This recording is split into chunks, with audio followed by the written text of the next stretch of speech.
Technobase avec Nazer Kiwari. Entretien avec un formateur de la Giovanni & Mamie University à Pointe-Noire. Il est responsable du parcours modélisation et sciences des données. Il nous décortique le cursus intelligence artificielle. Je suis M. Kanze Chris, coordonnateur au sein de la Giovanni & Mamie University et responsable du parcours modélisation et sciences des données. Le cursus, c'est un cursus académique qui débouche vers le diplôme de licence. Il se déroule en 3 années d'études. Les 2 premières années, on leur donne un socle scientifique et technologique nécessaire pour les permettre de les orienter vers l'intelligence artificielle. Concrètement, ils ont des modules orientés vers la programmation informatique, le génie logiciel et des notions abordées dans le cadre des statistiques. Parce qu'il faut savoir qu'on les forme pour devenir des data scientists. Il s'agit des profils métiers très recherchés en ce moment.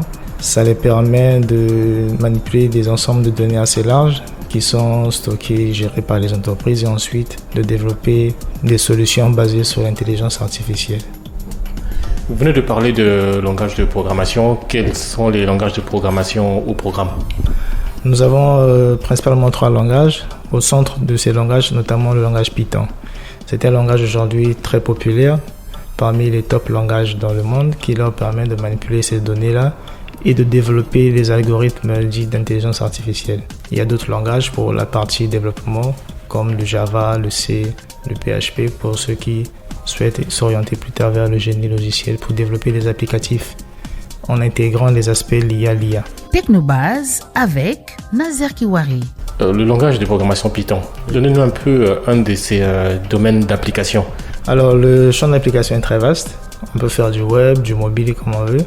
Pour rester dans le contexte, vous avez par exemple des plateformes comme ChatGPT qui sont codées en langage Python. C'est-à-dire le noyau, comme on dit, le moteur qui alimente l'IA, c'est essentiellement du Python. La partie web, c'est d'autres langages, mais ce qui permet de converser, c'est du Python.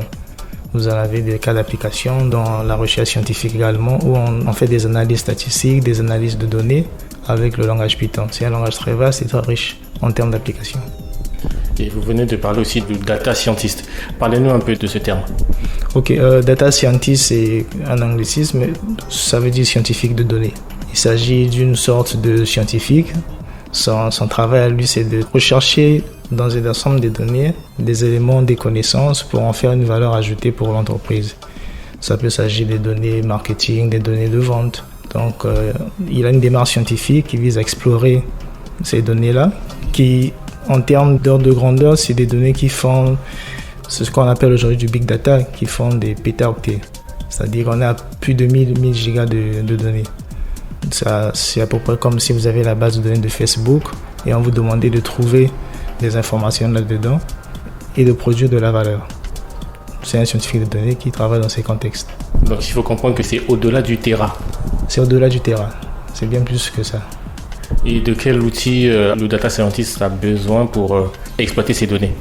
Il y a des plateformes, des solutions dites métiers. Vous avez par exemple Power BI, vous avez aussi des solutions prises en main manuelles. Par exemple avec Python, vous pouvez manipuler ces données, gérer toute une plateforme de données avec. Technobase avec Nazer Kiwari. Nous allons à présent parler un peu des étudiants que vous avez sous la main. Quand ils arrivent pour ces cursus, ils ont généralement quel profil ? Oui, effectivement, nous recherchons des profils, on va dire, scientifiques, ceux qui font notre cursus baccalauréat général.